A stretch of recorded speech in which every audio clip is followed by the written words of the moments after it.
Greetings, gamers, and welcome to the 207th live stream for the Misfit Gamer Studios. I am your host, Vortex, and this is D&D Discussions. On today's episode, we have the Prismatic Promise, a wondrous item submitted to us by Kosmycpurge, a long-standing submitter.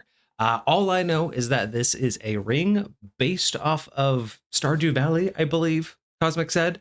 So without much else, I don't know what to expect with this. Perhaps we will get seasonality. I mean, prismatic, typically I think of multicolors, I think of multiple types of magic. So we'll find out exactly if that's the case. But join us. Let me get my camera filter ready. Because I'm just going to be using my green screen since I have no one in the studio today, but Kage is still with us. Not only in spirit and in heart, but also remotely. But yeah, so welcome everybody to wait, green screen. There we go. Haha, that looks a lot better. At least you know that looks a little bit better, right? You know, they're kind of expensive. I think the only reason why we have this is Vixie had a very generous supporter, and that was during their time where they were doing a big subathon, and they used the service called Throne, I believe it's called. And so you can put like wish list, you could put wish list items on there. It's meant for streamers, so you put wish list items on there, and then people can basically, instead of subscribing or donating directly to you, they go to your Throne wish list, they buy the item, like it has a link, they buy the item, but Throne takes care of shipping. So you don't know any of the personal information about the person who bought it, and they don't know where it's going. All they know is that it will go to you. That's kind of a cool service. I really like that. So I think one time she got, I think that was where the green screen came from, is during one of her subathons, and then I think she got one other item from that. But you can also do it with things like food. I can't remember if it's Throne or if it's something else, but there actually is another. There's another service where what you do is you put in places that are obviously within your area that you like, and you go through the app. So like, let's say there's a Taco Bell near you, and you really like Taco Bell or Starbucks or whatever.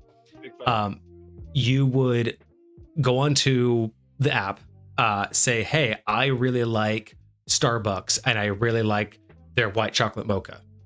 So you could put a tall white chocolate mocha. It's like, so you say, hey, I want a Starbucks. Here's my location. You select the nearest Starbucks, and then they give you the menu. You select your item, and that goes on to that wish list.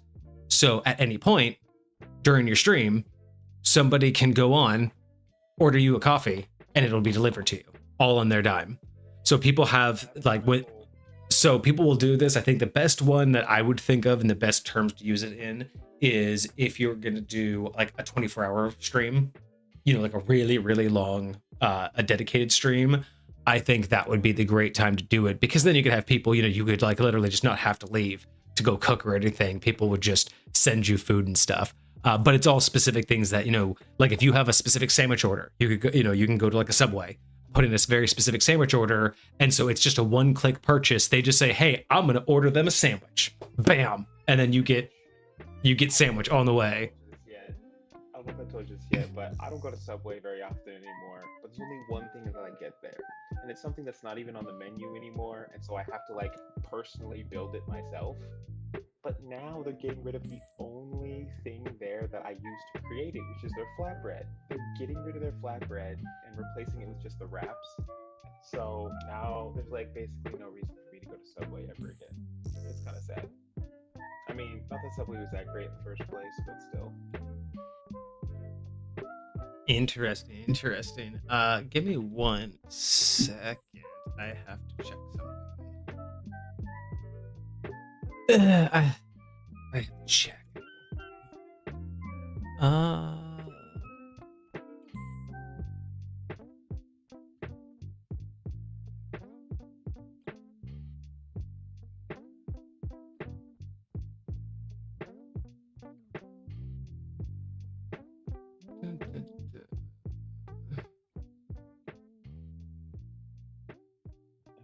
Come on.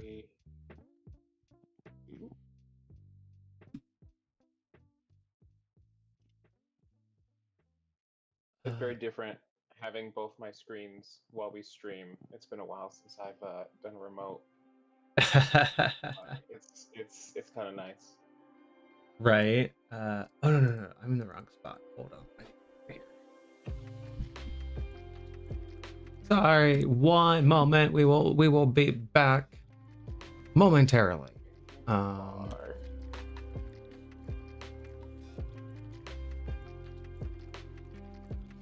Yeah, it's been a minute since I've looked through these. That's what I was saying when we were getting ready, because it's normally when you and I stream from home, at least of late, it's been while we're doing games. So I haven't really had to mess with this setup in a while. So getting back used to it again, you know, trying to figure out all the bells and whistles and things.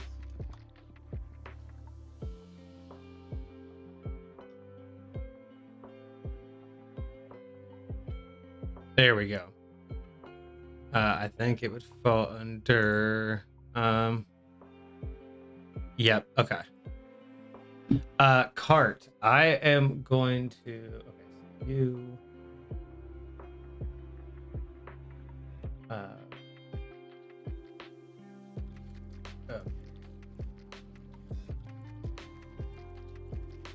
wait, does. Okay, cool. Yes. All right. So, before we get to anything, we have a DM question from Cart. Ooh, love DM questions. Fabulous. Yeah. So, DM question of the day. If there were two false Hydra in the same vicinity, would they try to kill each other?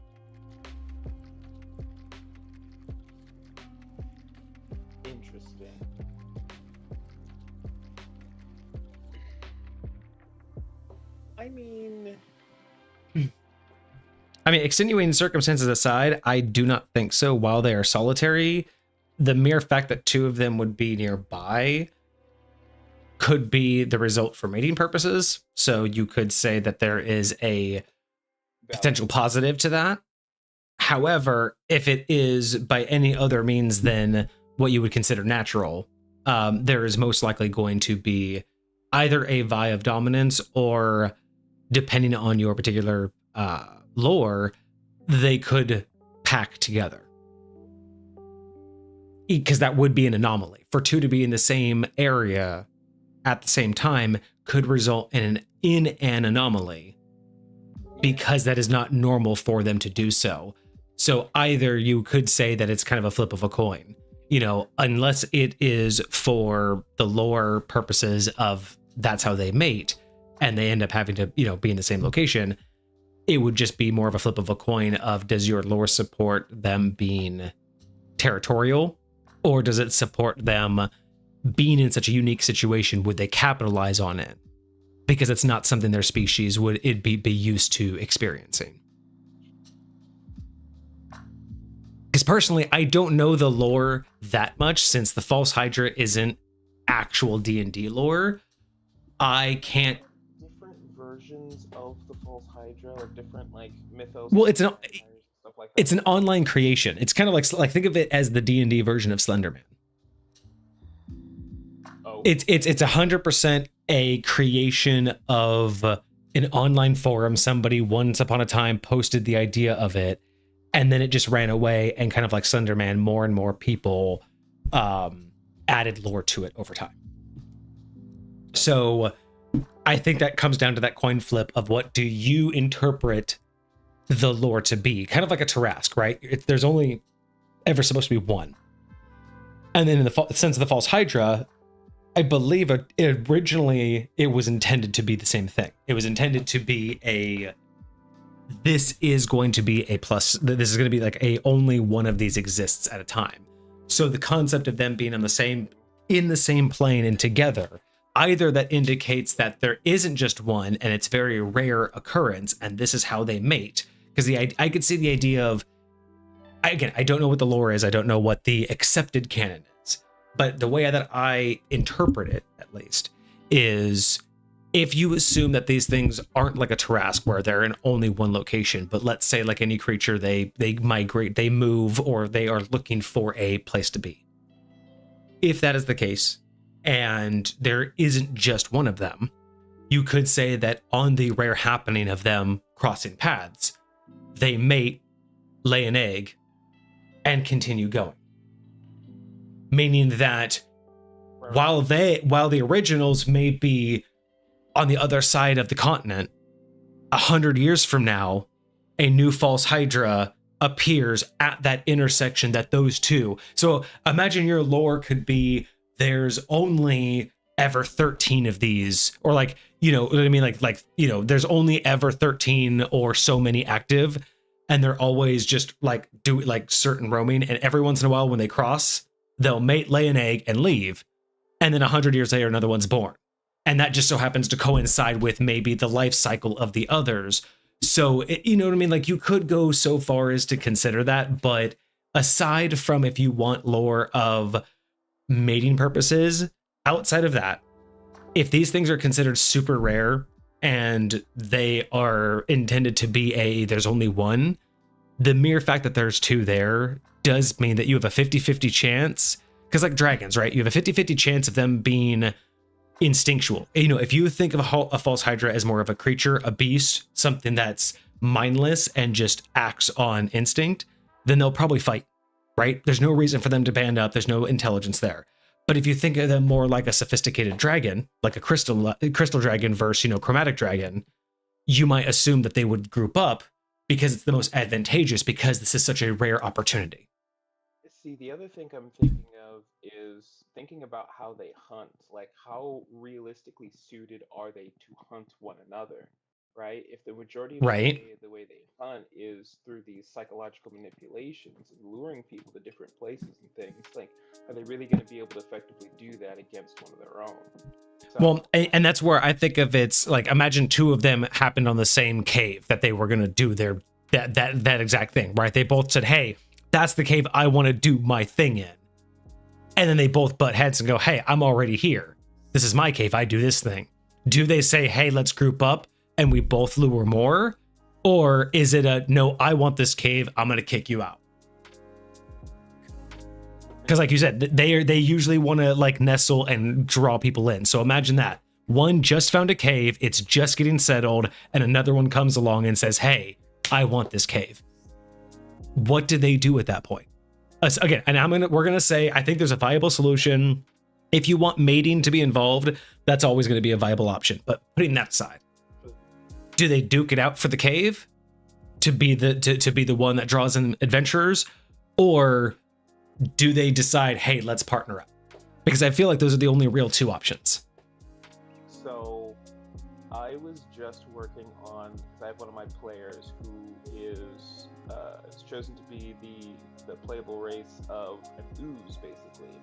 And Okay. I was trying to figure out the origin of, like, where did they come from? Were they born? Like, what happened? And so I started thinking, and what I've come up with so far is basically like oozes in my realm. Basically, they will go about their lives eating and feeding, depending upon what they feed upon, depending on the types of things they consume will kind of determine which direction they evolve, whether they become a gelatinous cube or a gray ooze or something else like that. And again, there's a small percentage chance, depending upon what's going on, whether they're consuming humans, consuming living conscious beings, for them to evolve into one of these sentient oozes.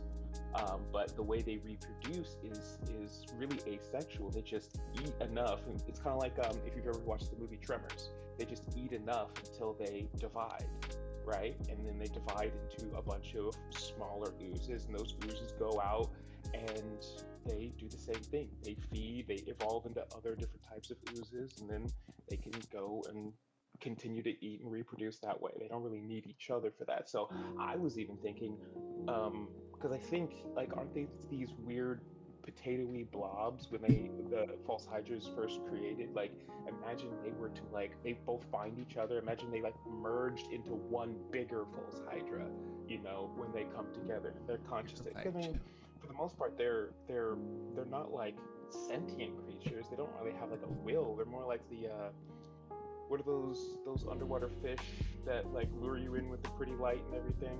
Those little ugly fish. Whatever. Like I feel like they're more driven by instinct rather than cognitive decision. So I feel like them merging wouldn't necessarily go against their sense of self-preservation, because I don't really think they have too much of an idea of self when it comes to that front. But this is a very interesting question. Very, very interesting. I like it. I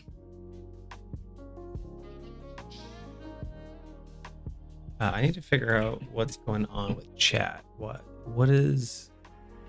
What happened? Something apparently is happening. Chat has a certain setting on it that I have to figure out if I hit something wrong or if that's intentional.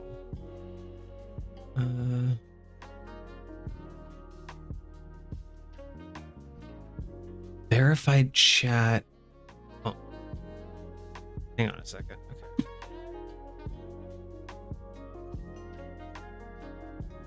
Let me figure out what's happening there.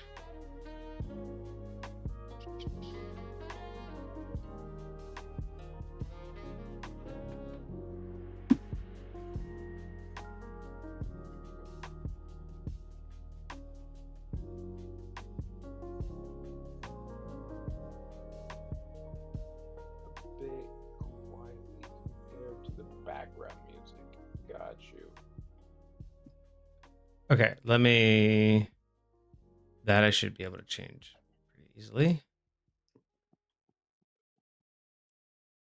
Okay. Double check that audio, please. Check.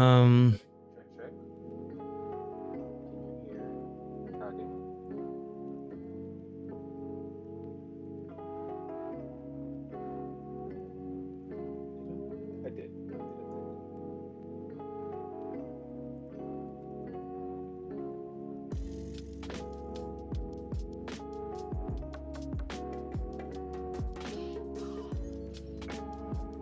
Okay, that should have fixed chat. Yeah? Please double check. Because of all of the spam that we've been getting, I upped some of the moderation standards, but one of them was like on overdrive.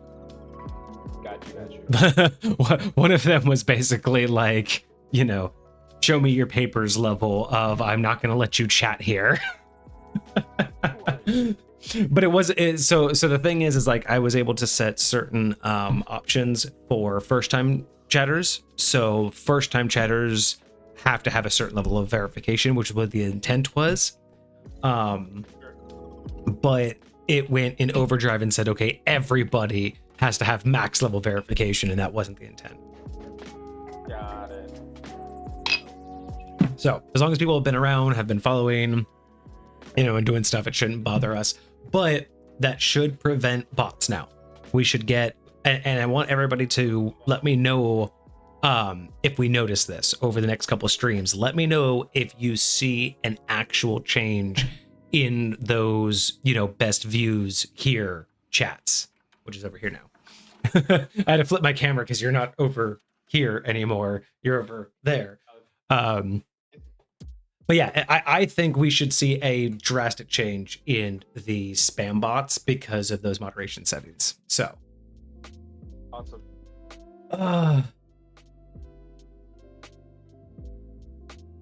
Ooh, okay. So because Cart had to spend this or that, we get a random one because I forgot to hit the refund button.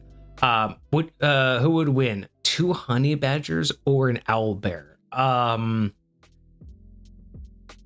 Honestly, because of owlbear stats, I think the honey badgers have it. Let me double check. But I would say that real life honey badgers are terrifying. Armor class 13, hit points 59. I don't know, like a honey badger in 2 honey badgers, two absolute fearless, just I will go through for the throat and just I will get kicked into a tree. Like the owl bear could kick it into a tree and the honey badger will laugh and go after it again. And I'm pretty sure that the owl bear has a multi attack of 2. I would say that the honey badger easily has a multi attack of 3. So I'm going to give it to the honey badgers. This just makes me want to create a homebrew honey badger creature now, so that there's actually a honey badger in D&D, so we can like make this comparison and see what the fuck is up. Yeah, especially Cosmic, well put. We have flanking and the opportunity that even if they only have a multi attack of 2, that's still 2 of them. So that's still 4 attacks versus 2 attacks. I think the honey badgers have it, but cool. We have a review to get to, so let me get back to this. All right. So, defeated fury of the small. Yes. All right. 1 second.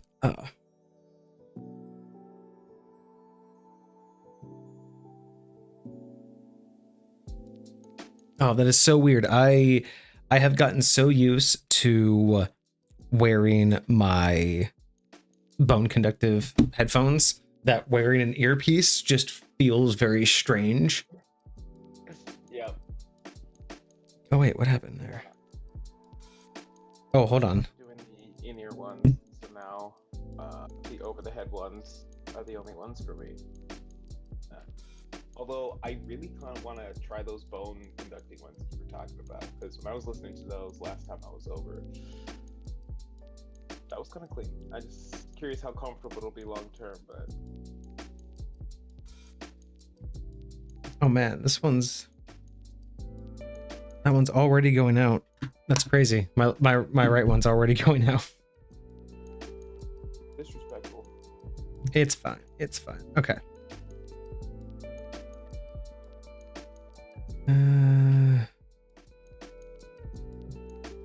Cool. All right, so we have a brand new submission from Cosmic. It's been a while, and again, all Cosmic gave me as a hint was it's something to do with Stardew Valley. I don't understand Stardew Valley as much, so I didn't really. There's an item in Stardew Valley Cosmic was explaining in Discord. Not entirely understanding about it, but again, that's Vixie's thing. It's not really mine, but we'll see exactly what that brings into a D&D setting. If I'm correct, Stardew Valley is the game where you have a garden? Kinda. You have like you live on an island and you have a farm that you got from your grandfather. Okay. Yeah. Oh, there's lore. Oh, you have a grandfather. Wild. Did not know. Yeah, there's some crazy lore in that game, and there's like Easter eggs to get more lore. I don't know. I've seen videos, but I still don't understand the whole premise of everything. So, but yeah, this is apparently based on that. So the original version of this is the Stardew Valley version. Both are homebrew, neither are official. Gotcha. Okay, I see. So it's just more themed off of it. All right, well, let's get to it. The Prismatic Promise, a wondrous item, a ring, bracelet, necklace, or other jewelry type. Submitted by Kosmycpurge. The properties, it is rare. It does require attunement, as always, of course. I mean, we would expect nothing less from Cosmic. And it is under the Magic School of Abjuration. All right, let's see exactly what that entails, because I'm curious how many abilities and how many, because of prismatic, I assume colors, and I kind of see a little bit at the bottom there. I'm curious how many different abilities we're gonna get from it, especially only being a rare. You know what I mean? It's not legendary, so we'll see what it does. Yep. All right. So description: this accessory bears 10. Oh, this accessory bears 10 differently colored gems set into intertwined bands of gold and silver, arranged in a double helix design. Each gem emits a faint, gentle glow that is barely noticeable under normal conditions. Okay. So, if you know, you know. If you're magically inclined and very perceptive, perhaps you notice that this gem is overly polished. Seems to be, even in faint dark, even in faint light, it seems to reflect very well. I could see that. But 10 different colors. Hefty. Wild. We got a lot of gems here. Hefty. Because the first thing that I think of is a ring that would have multiple spells in it, right? Like, can you imagine this is a wondrous item, a wondrous ring that has 10 preloaded spells and they're only ever one shots. It can't be reloaded kind of thing, right? But imagine being able to get that early on in a game, especially if that would be the greatest, or not the greatest, but that would be a great item to give a adventuring party that doesn't have, say, a spellcaster or a healer that wants to, let's say you only have a party of 3 and you really have, you have a monk, you have a paladin, or you have a monk and a fighter and a druid, or something else that's not going to really bear as much of the weight. Giving them a magical item like that would be really interesting. Preloaded, so it's like you're only going to get these ever once, but they will come in a pinch. Each one solving a problem that not having a that extra companion would solve. Right. Not overly polished in more ways than one, Cosmic says. Well, let's find out exactly what that means. Wild. So here's our image, a lovely image I see, and that's exactly what I'm thinking, right? You have this ring, and each one of these would be glowing, and then as you cast the spells, they dim, and that's just it. Yeah. They're gone. I do like this. Although when I pictured a helix, I pictured a little bit more like the DNA strand type looking thing. But I'm pretty sure that's more in game. I don't know if that would ever have come out in, like, this looks like more of something that you found from like a jeweler. So the helix is probably something that you would expect it to be in game. Got you. Fair enough. All right. So, optional lore. On a successful DC 30 perception check, relying on hearing.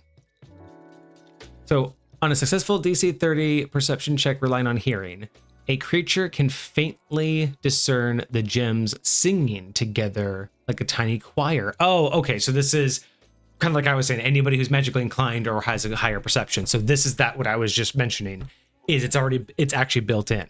So if you make a DC 30 perception check that relies on hearing, a creature can discern the gems sing together like a tiny choir. This harmonic resonance serves as the verbal component of the item's magic. The natural resonant frequency of the gems aligned to an unexpectedly pleasing harmony. Interesting. See, that gives me the idea of, like, imagine if you had a ring that all it did was like, hey, you don't need verbal components anymore. This ring is verbal components for all spells. So even if you're like trapped in silence or something like that, it's almost like a permanent meta magic, like subtle spell. You don't need the verbal. Like that'd be interesting.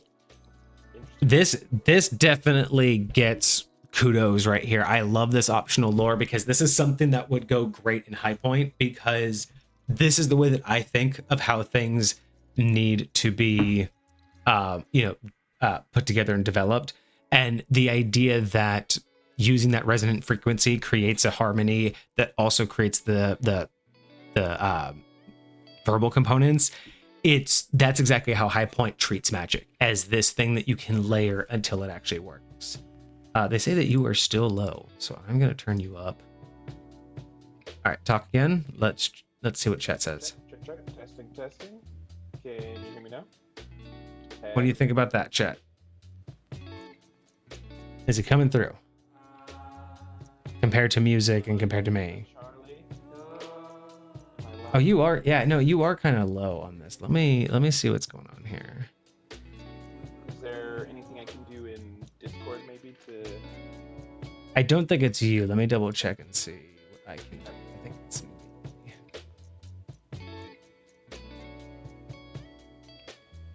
Okay, so talk again. Check. Testing. We are here. Trying to figure out if my audio is loud enough and proud enough. I'm rocking my llama shirt today.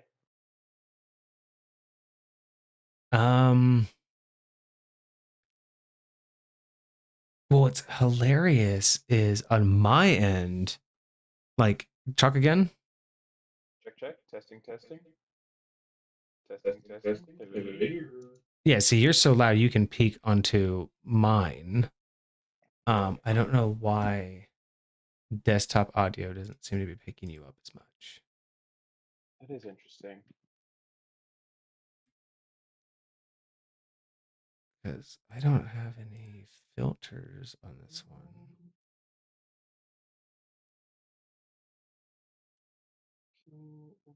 That's what I thought.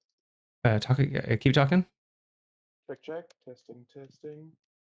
I am working on Yeah, none of that's working. I have you.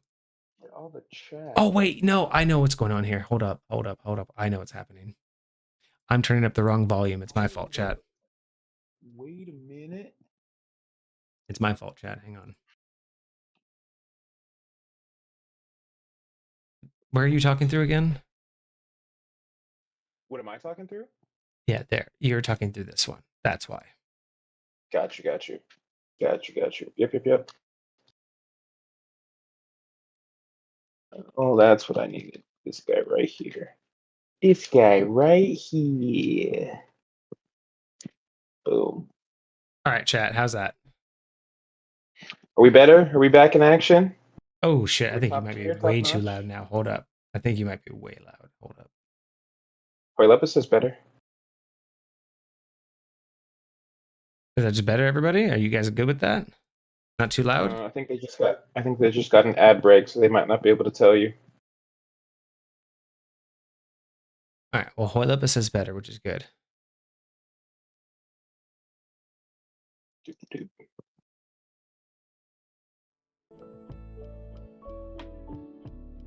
Cool. It's okay for me. All right. Awesome. So yeah. So I. Oops, daisy. So yeah, I am absolutely thrilled with this so far. The concept of this optional lore is great. I would use that For sure. for my stuff.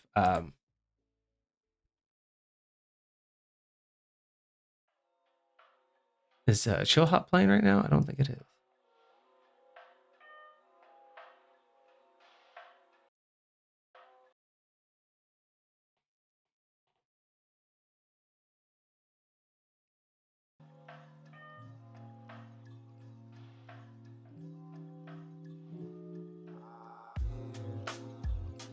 Okay, I think it's playing now.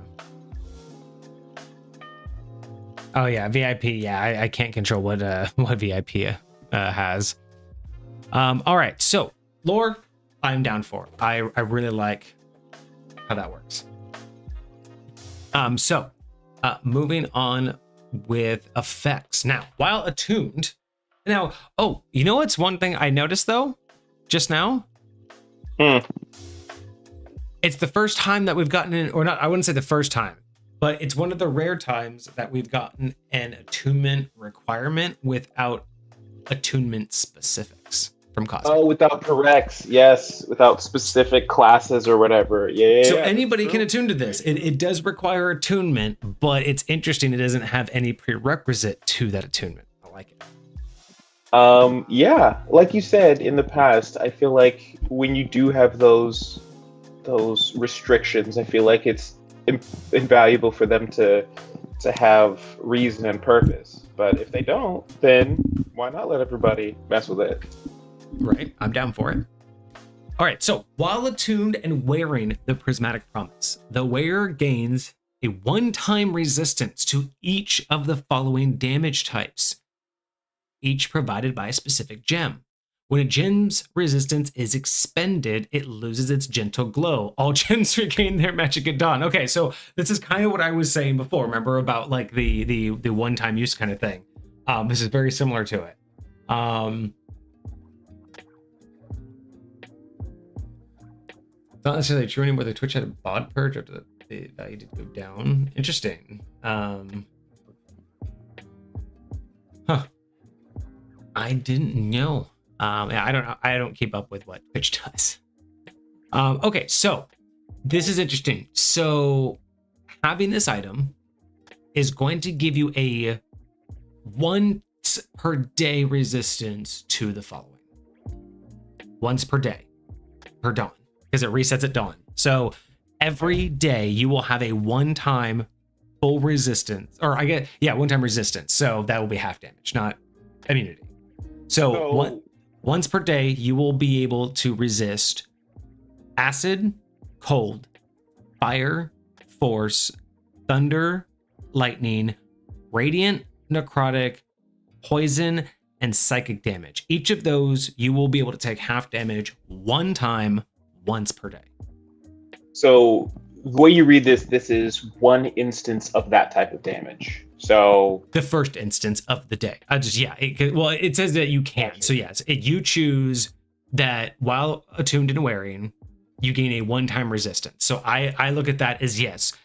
For every single day, if you suddenly get attacked by lightning, you can say, hey, you know what? I'm going to activate the ring, take half damage, and that's it. That was one time. Until tomorrow, you can't do that again. So not just this combat, not just a long rest, until the next day. So I do like that. I so much prefer that over a long rest, and the reason is because I think most players in the community assume that their long rests are the next day. I think there's an assumption that long rest equate to an overnight, but not necessarily. Specifically requiring it to be at dawn, I do like that, because no matter how you try to squeeze it, you have to actually pass time. And for me, that's important. So I like that as a DM.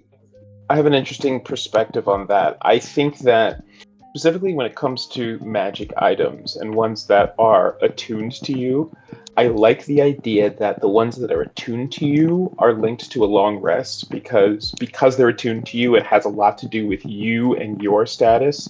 But imagine if you had an item that regained things, an item that did not require attunement.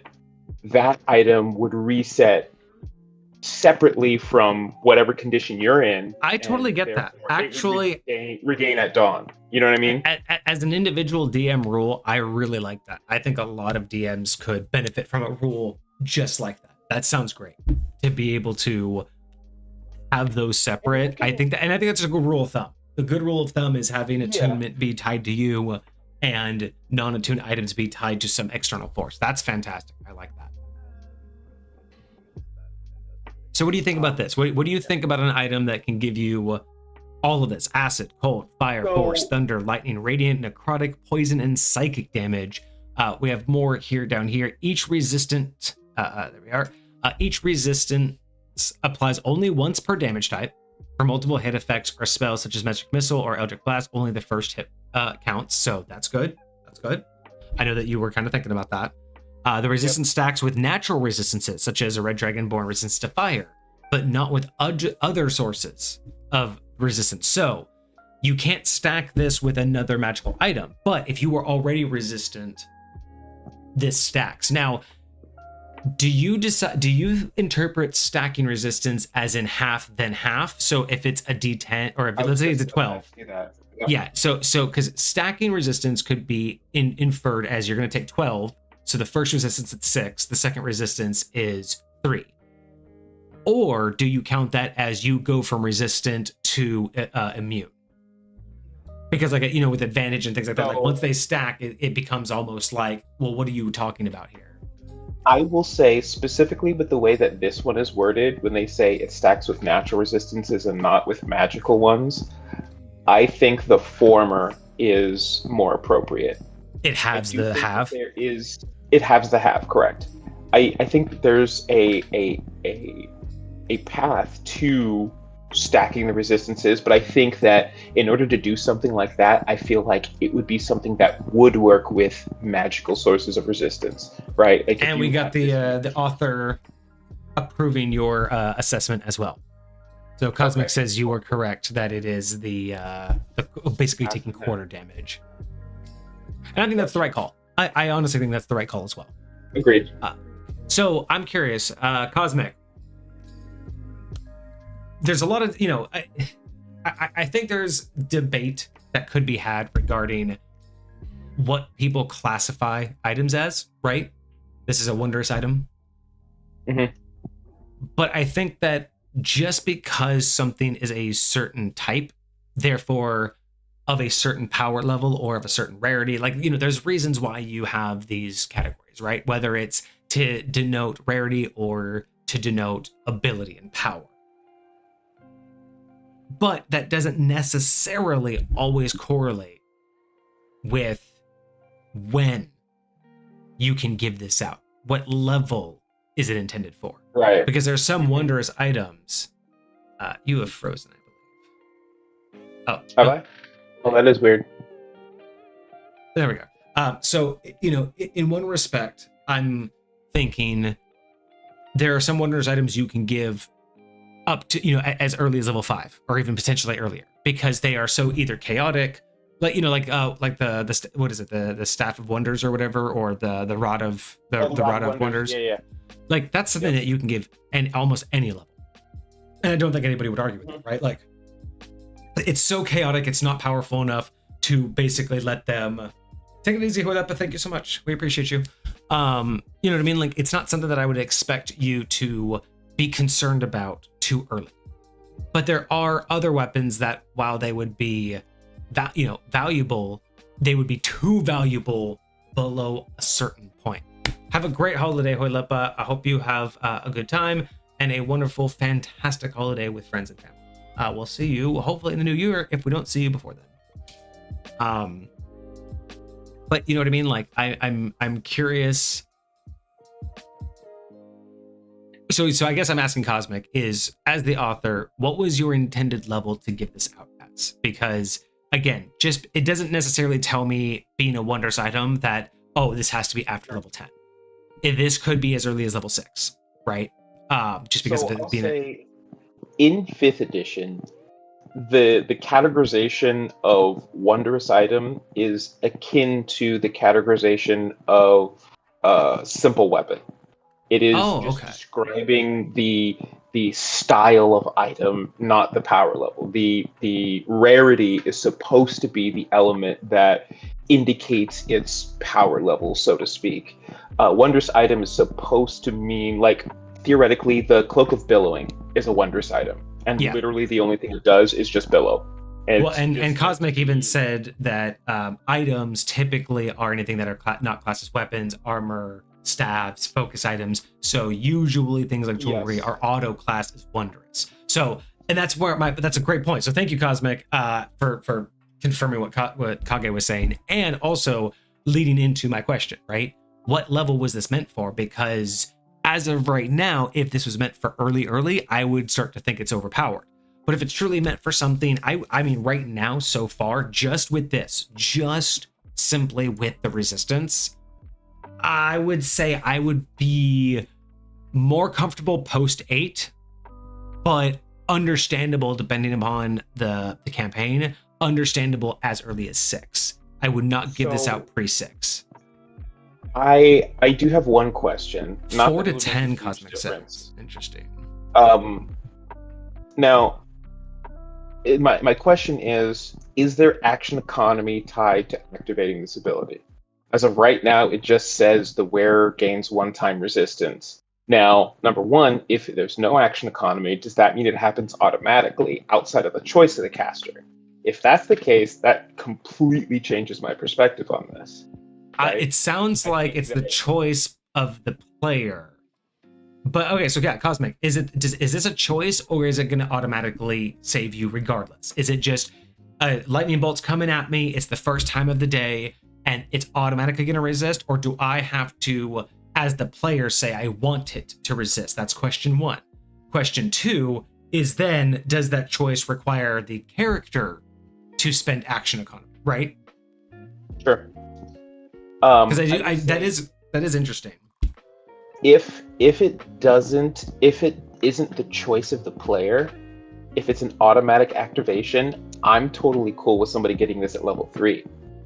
Because it's specifically the strategic ability to negate specific damage when you want to that I feel like makes this super powerful. If you're just negating initial damage on one time, like if you're fighting a creature and the first time you take damage from it, you get some of it resisted because it's of a specific type. the rest of that fight's going to be a normal fight. Mm-hmm. It's that one instance of damage that you reduced, right? Now, it's unless they're changing damage types every time, but it feels like you're only going to gain this advantage like once or twice a fight, depending on what you're fighting. And it's usually going to be like once per creature. So if I'm not like stacking this a whole lot or able to like use this at the most opportune times, if it's just happening, then I personally, especially because it's just resistance, it's just half damage, you know. I don't disagree with anything you said. I think I would stand on the not before 6th only because I wouldn't want the players to be in a situation where the creatures are so weak that with this the creatures only get their one shot and it doesn't succeed, because at a certain level the characters are strong enough, like at early levels it's only going to take 1 or 2 hits to kill a creature. And so if the creature has 1 turn, does damage or does lightning, and they resist, and then it's 2 attacks and the creature's dead, too early. And that's my only, I agree with everything you said. That would be my only personal what's the word called? My rebuttal. Yeah. That's my only rebuttal. Is there still feels like a weird level where because after 6 you start to fight things that are going to take about 4 or 5 rounds. Before that, things can take maybe up to 3 rounds. It's going to be hurting you, but once you hit it, it's gone, right? It's not until after 6, getting close to level 10, that you're really taking some time to have a fight. And that's where I feel like this will be better used, is in those times. But Cosmic did confirm it is automatic. So once you take the damage, it triggers. So for your point, you don't mind it being earlier, like an earlier level. So that means the player doesn't choose when it happens. Correct. It's just if you take one of these damages, you're getting it resisted. Okay. All right, and then and then we both agree natural resistance is totally fine. Yeah, I like the way that's worded and the way that's the stacking is articulated. Yeah, specifically with natural resistances, that is beautiful. Risks: if 6 or more gems have expended their power before a long rest, the item risks catastrophic failure. I love this. This is very akin to how High Point likes to treat magic. Each time a new damage type expends another gem under these conditions, roll a d20 to determine whether Prismatic Promise breaks. If it breaks, the item is destroyed and its parts cannot be salvaged. The break thresholds are as follows: 6 gems expended, break on a roll of a 1. This is a roll of a d20. If 7 gems are expended, remember there are 10, it breaks on a roll of a 1 or a 2. 8 gems to as low as a 3, 9 gems as low as a 4, and if 10 gems are broken, on a 1 to a 5. So how many gems are there again total? 10. So when the last one is expended, it's a roll of a 1 to 5. Yeah, so every time after the 6th one, and that's assuming that you keep getting attacked by different abilities. I really, really like this. I think this is awesome. Basically, you get up to half of it expended before it starts having an issue. It makes it so much more impactful that the resistances occur automatically. Yeah, otherwise, you never expend it. Yeah. If you're fighting a bunch of wizards and they just keep hurling different spells at you, it sucks. I would like there to be more of a impact for when it just self-destructs. I truly believe, in my opinion, I truly believe that magical items have so much bound in them unnaturally that upon destruction there should be some sort of damage output, personally. For sure. Oh yeah, more it's used, the higher the breaking chance. I love that. I love the fact that it gets more and more. I think this spread's actually pretty good. I'm a fan of percentiles, but this rollout up to 50% chance, I think up to a 25% chance, totally fine. So I may be more aggressive personally, but 25% chance is definitely good. But on your point to making it slightly more detrimental, I think that something that could be done is I just had it. Basically, it's like say 1d4 or 1d6 for each expended gem, and if it explodes, it does. You do a roll of that dice, and you take that type of damage. So if you Ooh. expended a lightning, So it's like for each gem still not expended, it will deal 1d8 of that type of damage to you. Yes. That's actually Yes. dope. Okay, I like that. I like that. Another thing that I would also consider doing as well, personally, this is not to say that this would make it better, but personally, I might have said that. Oh no, actually, no, actually, I think this again. I think just I was confusing myself because I would use percentiles, but this is basically. I think I would just maybe have started it more severe. Maybe started the roll at the 5th expended, so at 50%, it has like a 10% chance, and then it gets more aggressive that way. And I think I personally would go up to 50% once the 10th gem is done. I was kind of thinking that too. But beyond that, I think this is great. The only other suggestion that I would put in here, and this isn't to make it better, this is for any DM wanting to add a little bit more flavor, a little bit more nuance, or a little bit more chaos to the magic. You could draw out the ring, and just have each of like draw out the ring, kind of like in the picture here, and all you have to do is have a circle with every color represented, kind of like a clock. You have 10. Have every 10th spot or everything just visualized. This would be a lot. This would definitely be more for role players, so DMs like us, I would say. Not your standard one that this would be a little bit more complex, I admit. But it would be also interesting to add in the extra detriment that if 2 gems are expended that flank another one, that gem also depreciates or turns off. Oh, interesting. So for instance, if you had like these 3 next to each other and you took, like if you took thunder and lightning damage, no big deal. Those just go out. But after taking thunder and lightning, if you took fire damage, you would lose force damage because thunder and fire flanking it took it out of the circuit, right? So imagine that it's like a circuit where if too many are underpowered, like, you know what I mean? Like they always 2 need to be powered to power each other, but once it loses both sides, that would be interesting, but it would be only for role players. I was also thinking another thing that could trigger basically a roll is no matter how many have been expended, if 2 gems ever get expended at the same time, there's a chance that it'll explode. Oh, interesting. If a single like in the same round, multiple types of damage. No. A single attack. Well, we've talked about that, having attacks do multiple types of damage in the same time. Interesting. Like, imagine if there was physical. There isn't, but like, imagine if there was physical damage on here. Like, a sword that does slashing damage and cold damage, right?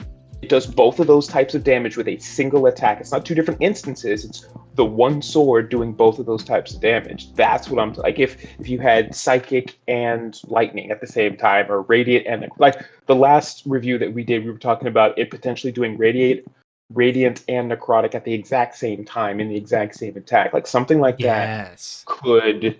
Or like when you have some sort of ability that can just add, like, how sometimes you'll get something that says and add 1d4 fire damage, right? Yeah. So if it was already doing one of these and then on top of it you did that, or you could even call that if you have 2 people who have the same initiative number, and it's so technically they are the same initiative, so they are truly going simultaneous. Maybe you then as a DM you could call that.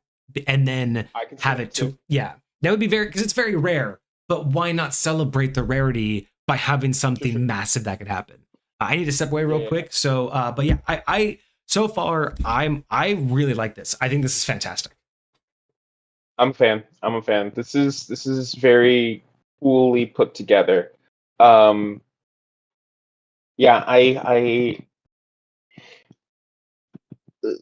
when I look at this, I think of like scaling how these types of things function. Basically, like imagine if you had another ring that maybe instead of giving you resistances, but gave you damage additions. Like imagine if you had a ring specifically, and whatever weapon you're holding, in the same type of way, you could imbue that weapon with one of those damage types, right?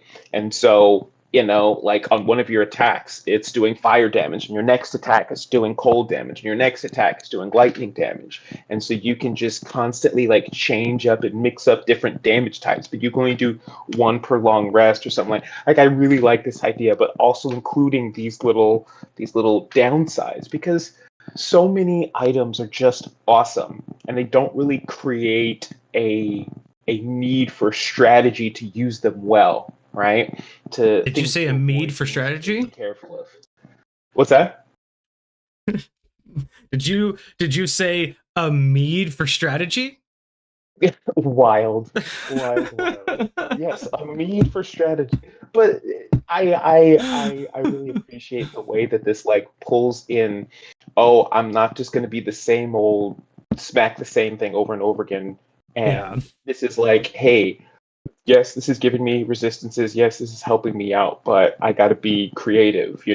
If I have shield, that could potentially mean I take 0 damage, and I have this ring that could potentially reduce the damage. Do I want to risk the ring using one of its gems to reduce the damage, or do I want to make sure that I don't get hit at all so that I can save the ring's resistances? Like stuff like that. Like I appreciate the need for thought and actually deciding what you're going to do with your character rather than just kind of being on autopilot, if that makes sense. Yeah. All right. Well, let's find out because we have a little bit left. We get 2 materials and appraisal. And I said a little bit. We have a little bit left. The gold and silver bands are worth a combined total of 750 gold, 220 gold GP silver, and 530 GP of gold. Each of the 10 gems is individually valued between 75 and 125. I would personally add a little bit of extra language here. They are 125 before expend. Like again, this would be more of if it was a permanent expenditure. But you could even do it to where it's like, they're 125 when the material is intact. They are 75 a piece if exploded, but you still have to roll to see if there's enough to salvage. So like, when it destroys itself, you can make a roll to collect the $750 of material. But for the gems, you'd have to roll to see if there's any left. And if they are left, they go from 125 to 75 because that's all that's left after they cracked. Say if it blew up on a 6, and so there was still like 4 or 5 gems unexpended, would you say it would be possible that that person salvaged an unexpended gem, a gem that still had power left in it? I'd say it's possible. Unlikely, but possible. I think it's that would be on the DM to figure out whether or not they want that kind of lore. Sure. That would definitely, for me, be like a percentage chance. Like, this is an explosion. If any of these gems got cracked, they're going to lose their magic or their power or whatever. But there's theoretically a chance that the majority of the gems that cracked are on one side, and the ones that are on the opposing side, had your finger in between it if it was a ring or whatever the case may be. So it might have survived a little bit. Yep. Okay. Well, that's very interesting. That's very interesting. This is awesome. Honestly, this is not what I expected. It is, but it isn't, right? Like it has a lot of my expectations, but it went in a way that I didn't anticipate they would be used. So this is the kind of item that just calls to High Point, right? Like this is that type of item that is exactly what High Point was built for. Is the types of layers that we're getting from this, the idea of how the gems work together, how it operates, and how it was thought through on each side of it. Like this is exactly the type of thing that I build in High Point, which does mean that there's a lot of these kind of things that exist, not this exact type, but this is the exact kind of thing. that I like to see and that I want my players to create. So this easily gets a 9 out of 10. I don't need this exact specific item, but I mean it's a hard 9 out of 10. I mean it is like there's no changes needed. It works perfectly. It's nice and balanced. I wouldn't give it before 6th level, but I know that you would. But I mean, yeah, it covers everything that you need. The stacking with natural resistance and the fact that it has the risks. That is something that calls to my heart in terms of a build, is having Absolutely. built-in risks. So that's yeah. This is exactly what I would want my players to have. It's just again, it's almost too similar to many other things I have. I just don't have this exact need for this exact item. But otherwise, I mean, it would be a 10 out of 10 if I had a place that I knew it needed to go and it solved something in my realm. It would be a 10 out of 10. Wow. Like, don't get it twisted. It would exist. It could exist in my realm. It's just not at that level of, oh my god, I am going to have it. It exists now. But this is the kind of thing that if Cosmic was a player and wanted to invent something, this is how I would want it to work. This is the level. Now there would be a little bit more on like, what the gems are, how they got their stuff, but this is the kind of way that I want to see an item work with itself. This little optional lore was beautiful, and it doesn't do a whole lot. That's it.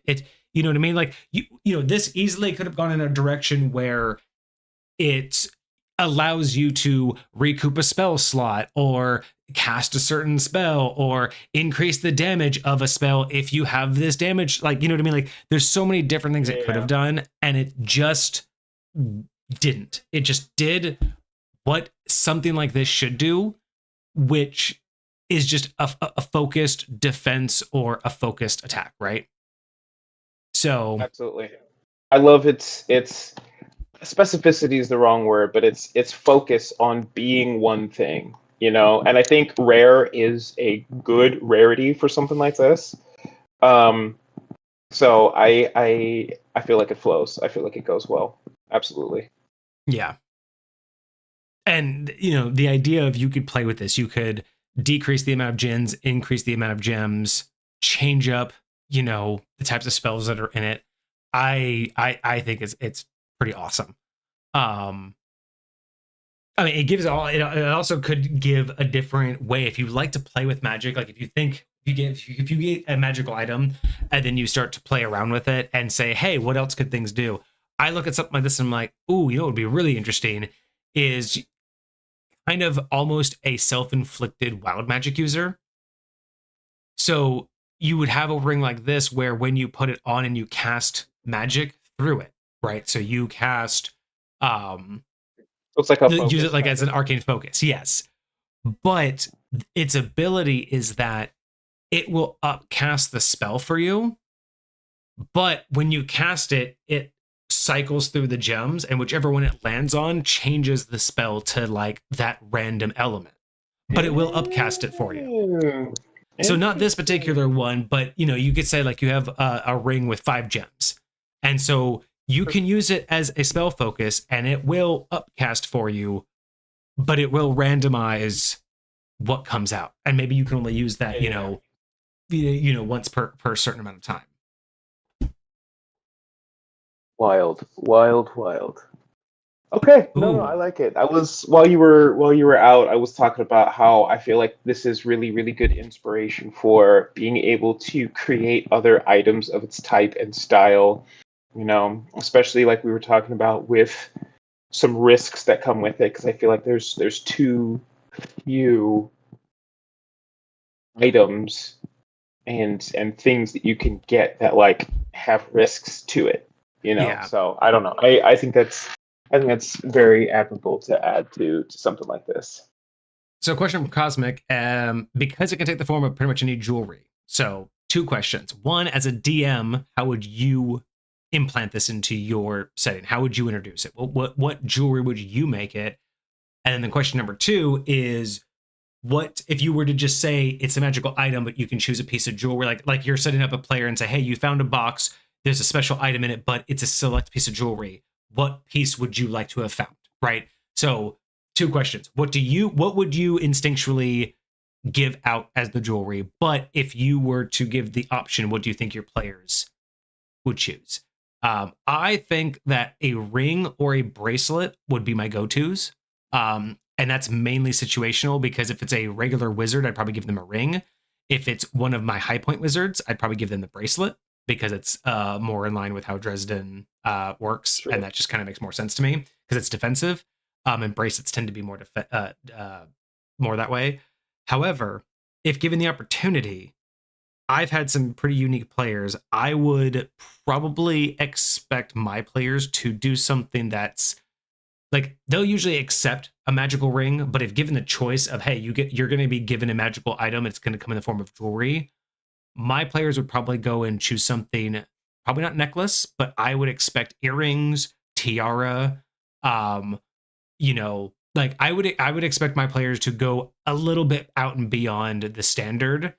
I forget what it's Right. called, but there's that one where it's like the jewelry that you actually just like lay, like not quite a tiara, but it like lays in your hair and not necessarily on your Like a head. circlet, Yeah, kind of. yeah, yeah. But yeah, like I would expect something more exotic, because I think rings are played out.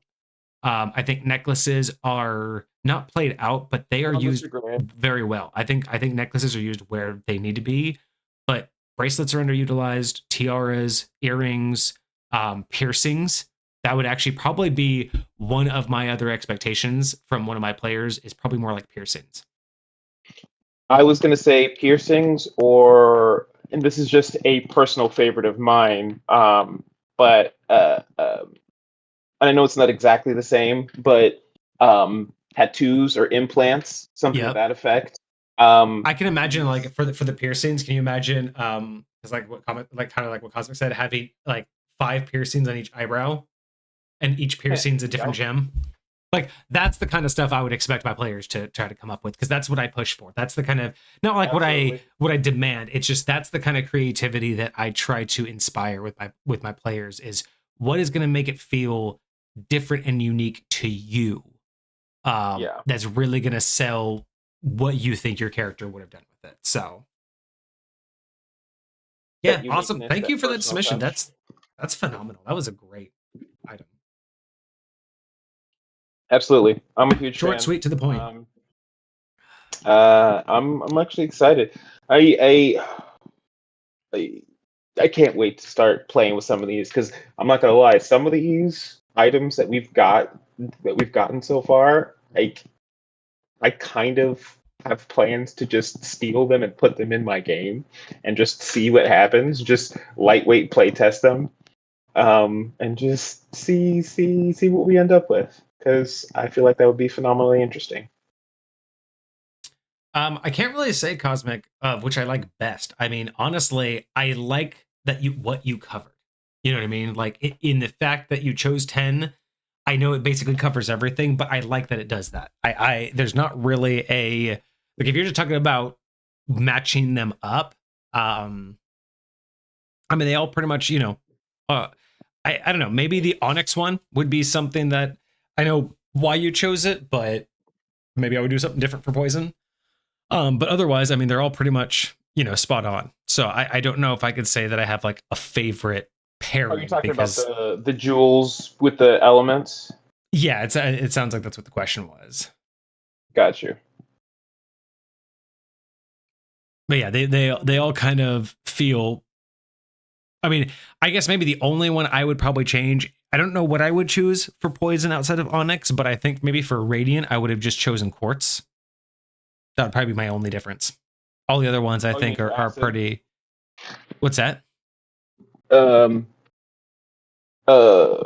uh, I see. That's interesting. Um. You have Jade for poison, and why do I feel Yeah, like maybe I would acid switch would Jade. also be? Maybe I would switch Jade and Onyx. Maybe those are that's how I would do it. Maybe I would put Jade for acid Oh, and okay. Onyx for poison.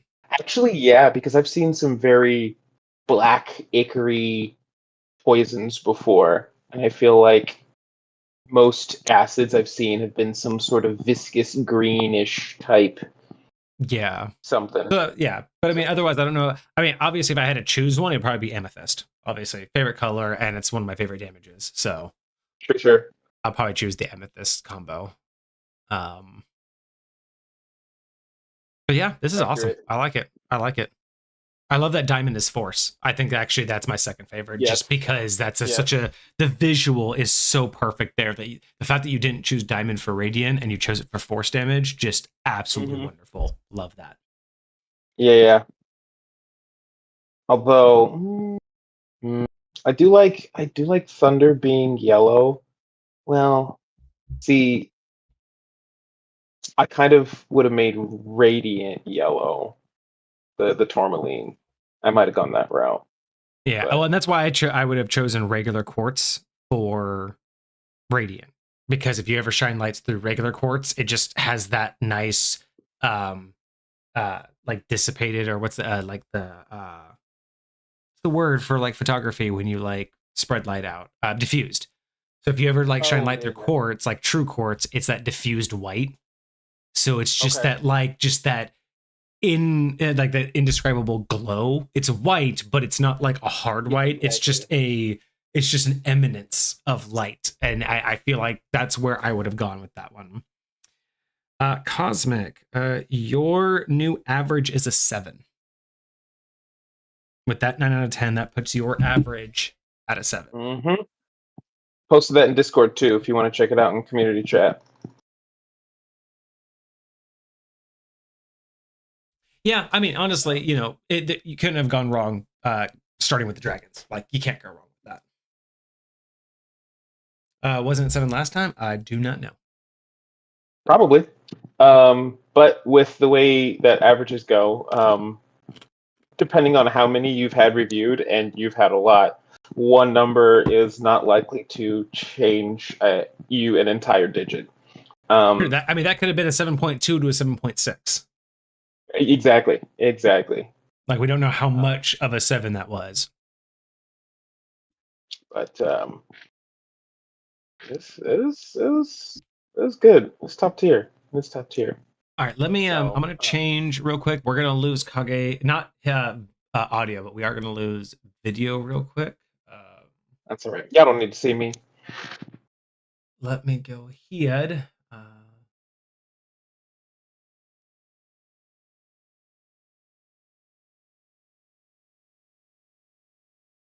Oh, sir, I know you have an hour and a half, and you are whining. Wild. Oh wait, nope.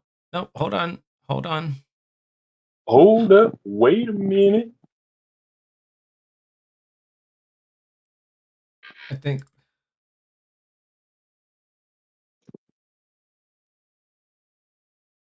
There we go. We have a Kage. He's huge. Massive.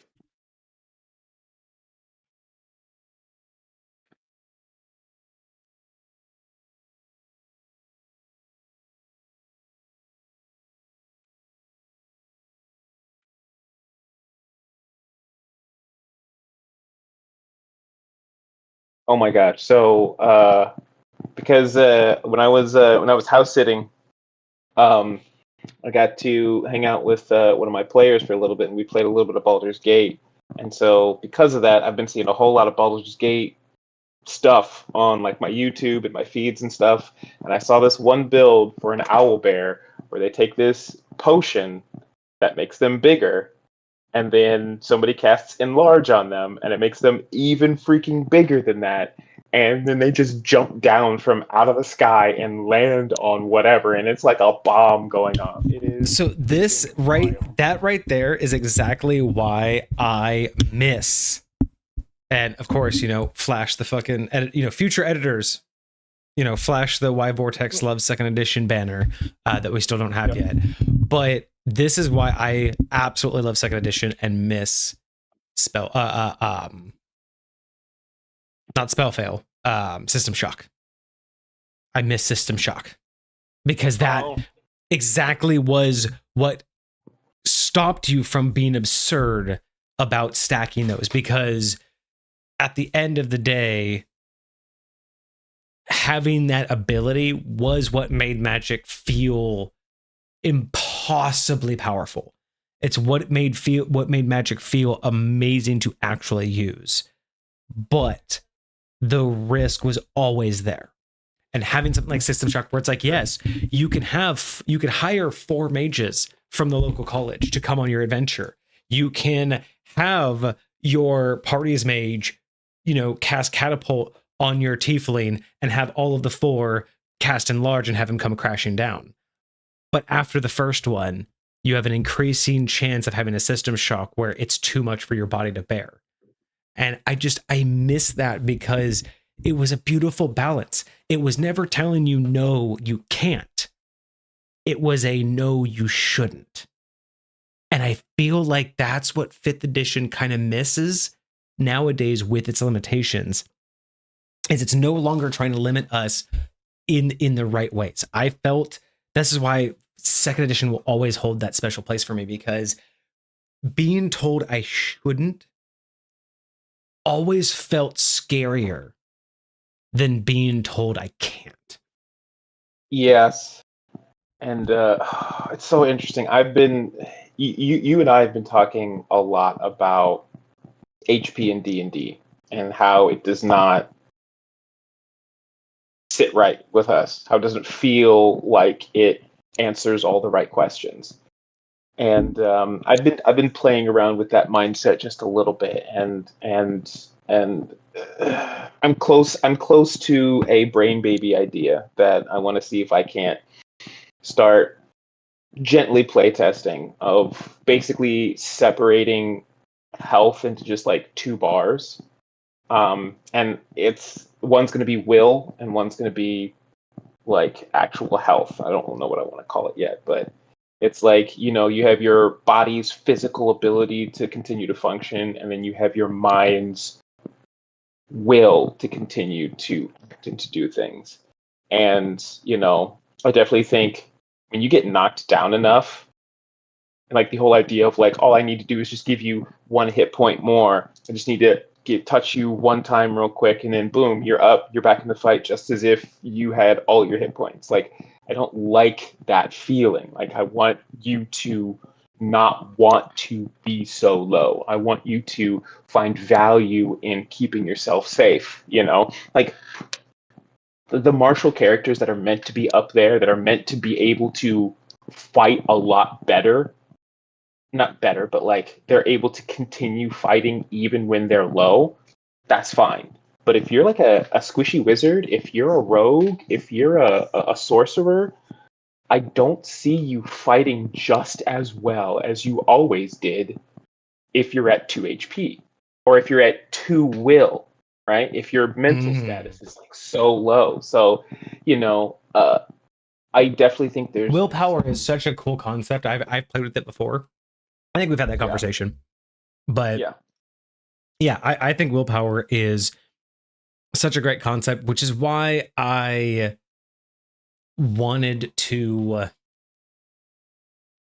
put something like that into the ADMG, building a little bit more upon that idea of what is HP? What does it really mean?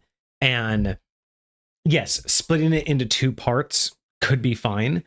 I think the idea of representing physical damage, what your body is physically capable of, and representing a mental state where you're physically able to take yourself, I think that's a beautiful way to do it. I don't know if any current systems do it. And if you remind me, if you send me a text tomorrow, I will do a TikTok short and ask the creator community that I'm a part of. And I will see if we can get any ideas, because the idea, like for me, what I'm trying to do is formulate a way to represent HP to represent both of those, to where it doesn't like still have a single pool, but that's why once it gets to a certain point, a percentage basically of your max, because points don't matter, right? If you're like, oh, well, when you get to 5 hit points, it's like, well, I only have 4 when I first start. That doesn't mean anything. You know what I mean? Mm-hmm. Like, it means that I basically started off fatigued. But when you do it like a percentage, it works fine. But doing it off percentage means that the damage types still apply. Because if I'm taking psychic damage, I roleplay it as you're no longer able to fight, not because you're battered, bruised, bloody, and basically about to bleed out, and you physically can't stand. It's that you just don't have the mental fortitude anymore to move forward, and that's the way I like to represent it in roleplay. But the way you're talking about is actually showing that when you take psychic damage, it tackles your willpower. When you take a blunt force trauma, it tackles your physical abilities. And I think that we both have a very similar mindset, but I love what you're going to do is by splitting that up into a mental capacity and physical. That means that one can be at 100 and the other completely drained and you're down. You don't have to drain both. It's just you have to drain one enough to affect the other. And that could come with some really fun gameplay mechanics where, like, let's say if one of them is down by 50%, it affects the like let's say if you are under 25% physical of your max, right? Then it actually takes away 25% of your mental, because being physically harmed is a detriment. But if you're mentally fatigued, it doesn't similarly affect your health yet, right? Number one, I think one of the biggest reasons why I separated them is because I think I don't want you to just be able to cast a healing spell and have your will go back up. I don't think it should work that way. Like you're just up and done. No, I don't think your will should increase if somebody casts healing word on you. Right, so physically the wound heals, but that doesn't... Your physical body can, but it's not necessarily going to affect your mental state. Like, I think that... That's so good, though, because you could do a whole recategorization of healing. You could decide, because there are certain types of healing, like you could revamp temp HP into mental, right? Like these things that aren't really physically healing you, but what they're doing is getting you to overcome it. Like certain potions, right, could essentially just be a shot of adrenaline. That's not physically healing you. You're still bleeding. You're just not mentally noticing it more. That's so good, because being able to... That's, I think, what I'm missing, right? I want to represent HP in both ways, but I think what I'm missing outside of the role play is this idea that role playing out how healing works, because I do believe that there are some magical potions, like actual magical potions and magical spells, that would take a gash in your arm and it would seal up and you're fine. Sure. Yep. But that's not every type of healing, right? That's not, in my opinion, what every type of healing should be. I think there should be a type of healing where it's like, hey, take this. And that's where like temp HP, I think, should be reworked RP wise. Because if you say, hey, here's a healing potion that gives you temp HP, all that's doing is not closing up wounds. It's giving you a shot of adrenaline to ignore the pain, and maybe a coagulant. So while your wounds won't seal, you are clotting quicker. So at the end of battle, when those temp HP go away, it's not the fact that you are still dying. It's just that temp HP was enough to get you to clot faster and to ignore the pain. But once those temp HP go away, you are now back to, oh, I feel it, I'm about to pass out. But hey, at least I'm not bleeding. You know how some games have stamina, like bars and stuff like that. Imagine, because the way I feel like I almost feel like you could increase your will would increase like every round, right? Barring certain conditions. Like if you take over a certain amount of damage, your will's not going to increase. But like other than that, like it constantly goes up by at least like 1 or 2 points like every round. And like obviously like however much it goes up will depend on like what your max is and stuff like that. But like interesting. And then like passively like it'll go up because like you're recovering, right? Your stamina's coming back. Like you're able to fight, you're able to rest, you're able to breathe. I think you should also add in you should also add in, not necessarily for every creature, but for every time you imbalance the fight. So let's say it's a fight of like it's you 4 adventurers against 10 kobolds. The moment it becomes like equal footing, you get like a small boost to your will. Yeah. Once you outnumber them, you get a small boost to your will. Once you're 2-to-1, you get a big boost to your will. Once it's, one person that's not the BBEG, you get a bigger boost to you. So you could even, follow those rules of you get detriments. Like if you are all of a sudden like, oh, if you're doing this new mechanic, when a party member goes down, it hurts everyone. When someone goes down to 0 hit points, everyone can take a shot at will, or they have to make like a saving roll to like, block out like, cause in combat, you see someone go down, you have to keep focusing on what the job is. And that takes a certain training, or it takes a certain like, I need to put that away, a compartmentalization. So using what you're talking about, having an ability to say, hey, we've now tilted the battle so it is now in our favor, could give you more. Having one of your party members go down could give you less, would be such an interesting mechanic, because that means that there's kind of in a way, you could say that there's not an imaginary, but an unspoken shared party HP pool. Yeah, because your survival is tied to them. Now, bro. Scenarios where like a certain person wouldn't be, but bro. No, but this goes into my next point. That's perfect. That you were hitting right on it. So you could do individual ones like, hey, me and this this character over here, our characters hate each other. So you could personally say you won't get a hit of issue, like you won't get a hit of will if you should go down. But what you could also do as a DM with this newfound ability, right, is every time the party levels up together, and it's very specific to this, because for DMs like me who separate the parties, this doesn't always work. But whenever the party levels up together, the detriment increases. Meaning the longer you adventure together, the more your bond increases, the harder it hits you. So when you're level 1, maybe it only takes like a point of HP of willpower. It's super small. You don't care about this person. By level 5, it's taken like 2 or 3. It's taken a D4. By level 10, it's taken like a flat 5 HP from you. By level 15, it's taken a flat, 20 HP from you. By level 20, maybe it drops whatever your HP currently is. Seeing a buddy go down drops your mental HP by 10%. Like make it dramatic. Like the point is, the longer you're with these people, seeing them go down affects you. Now, here's the cool part too. This is way more complicated. We're not suggesting this is why it's not going into ADMG. This is not for public. But Kage, here's another level. You could personally also, like you said, like I said earlier, if 2 players say that their characters hate each other, they wouldn't have the negative effect. Maybe they even have a boost. They're like, ha, you died first. Right. But you could go one step further with this. Hey, barbarian in the party. By the way, when you see a person go down, I'm going to let you have a free rage, or I'm going to let you have a free second wind, or yes, you're going to take willpower damage, but I'm going to give you temp HP, because you're not only is you're going to see your buddy go down, so your willpower is going to go down, but your adrenaline's going to spike. So you, barbarian, are going to take a detriment, but also a positive.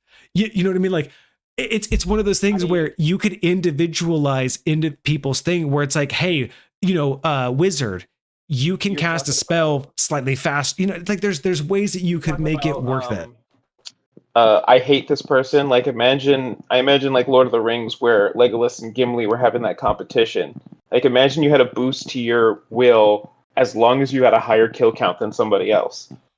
Like you yes, you could have bonuses as long as you two are in the vicinity of each other in the same battle. You two actively affect each other, and it's the thing. You don't detriment each other. It's only a bonus.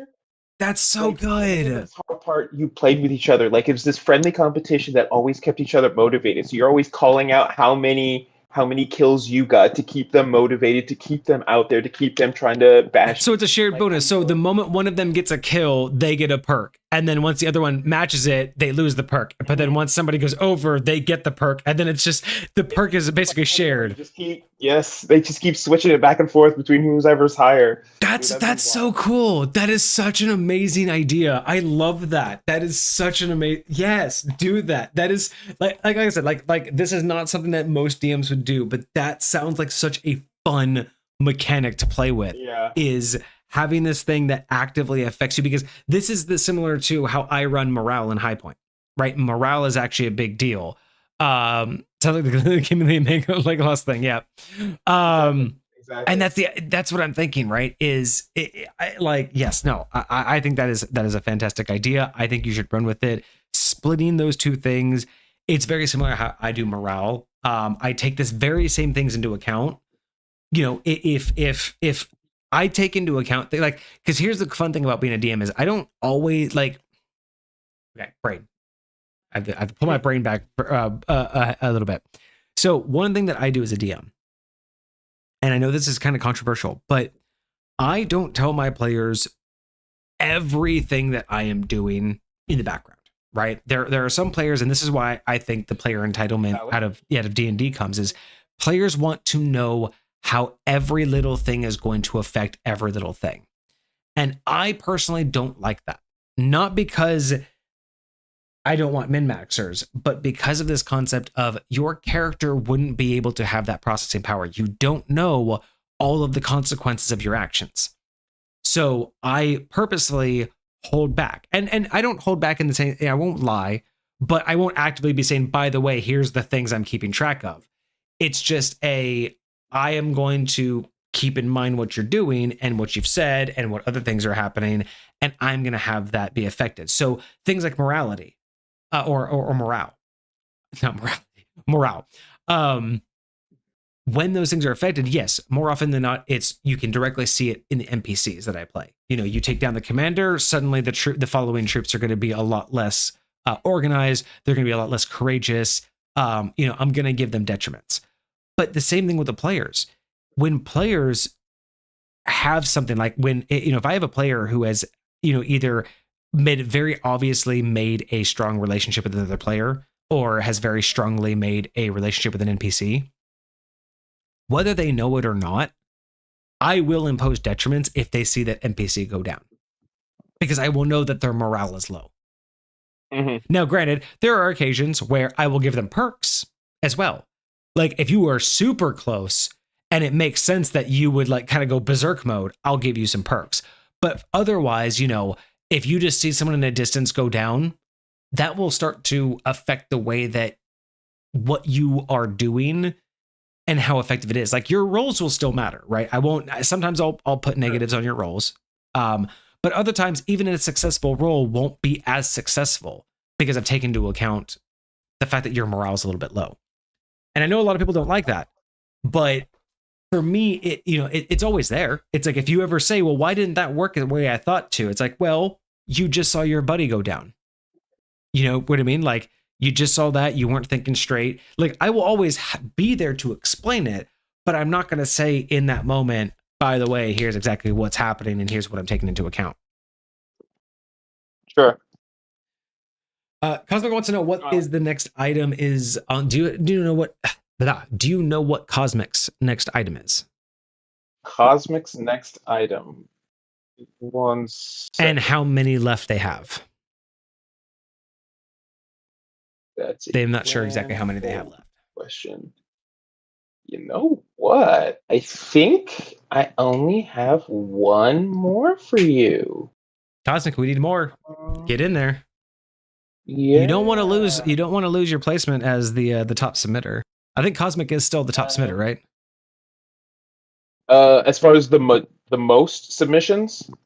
Yes. Or is that was that Pokeniner? I think Pokeniner may have done that. No, it is still Cosmic. We got 28 submissions from Cosmic. I'm sorry, 29 total submissions from Cosmic and 21 total submissions from Desmar. Yeah, that's where we're sitting at right now. And you only have one more item, and it looks like it's the Permafrost Punisher? Permafrost Punisher. That's the last one we have. A variant weapon. I don't remember seeing that in our submissions channel. Let me go look. Yeah, that's it. That's the Permafrost Punisher. Submitted towards the end of November last month.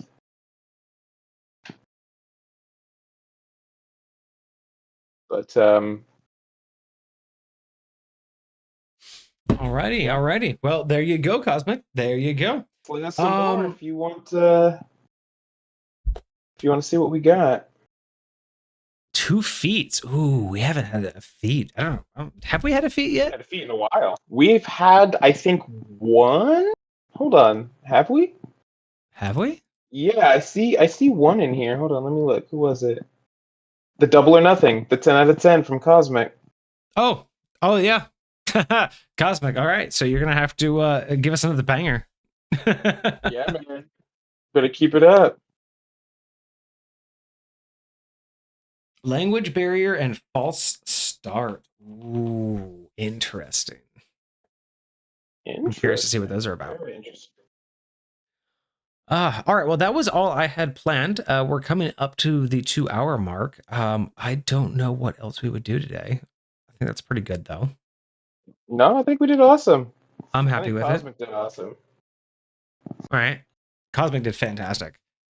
I'm trying to think, is there anything I've been meaning to show you recently since, we're remote. We usually don't have the opportunity, but I'm trying to think. I don't think there was anything recently I've needed to show you or anybody else. I know we've talked about doing different games eventually. True. I was able to get the finals back. Nice. Okay, we'll have to do that soon. Also, so something that not only were we just doing remote tonight as kind of just a trial run due to weather and whatnot, but a new idea we're going to try out. So we'll let you all know right now, a new idea we're going to try out probably starting maybe next Monday, maybe. We'll see. If we could try. Either the next Monday or starting next year. But we're going to try and fit it in maybe once a month to start out with, maybe more. We'll see, depending on schedules. But we may start intentionally doing this on Mondays, doing a remote where Kage remotes in. And since we're remote and we don't have to worry about travel time, weather, and all that, we might get a little bit longer.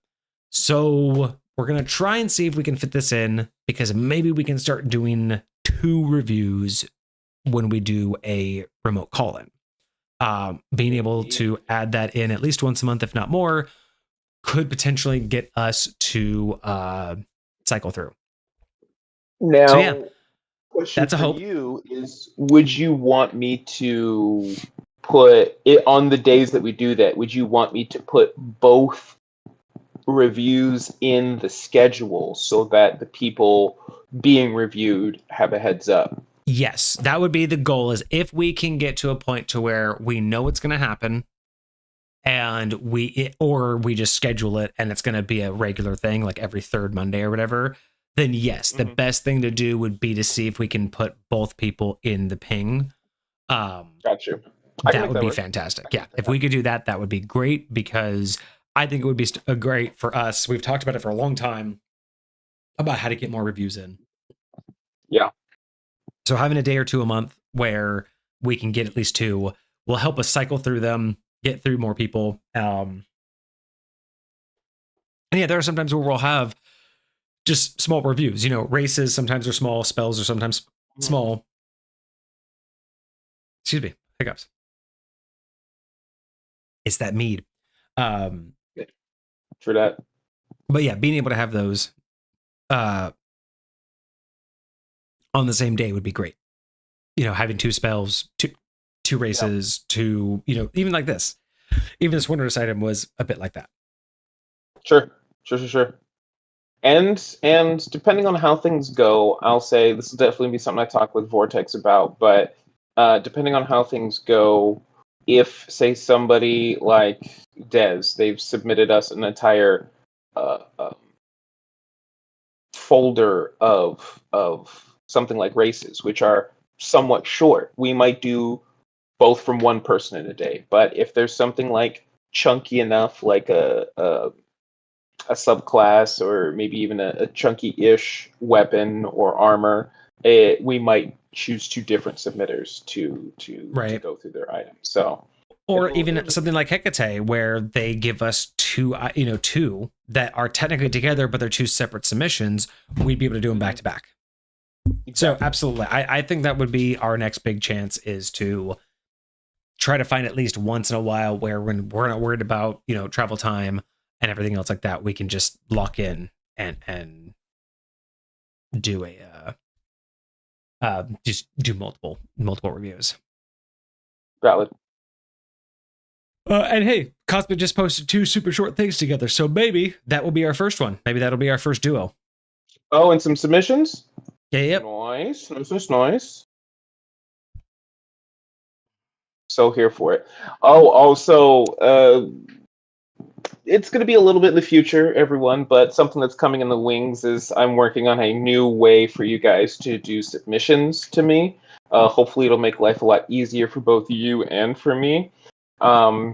I might end up soliciting somebody for assistance just to see how easy and or hard it'll be for you guys to do that. But yeah, just be aware that that might be coming down the pipeline sometime soon.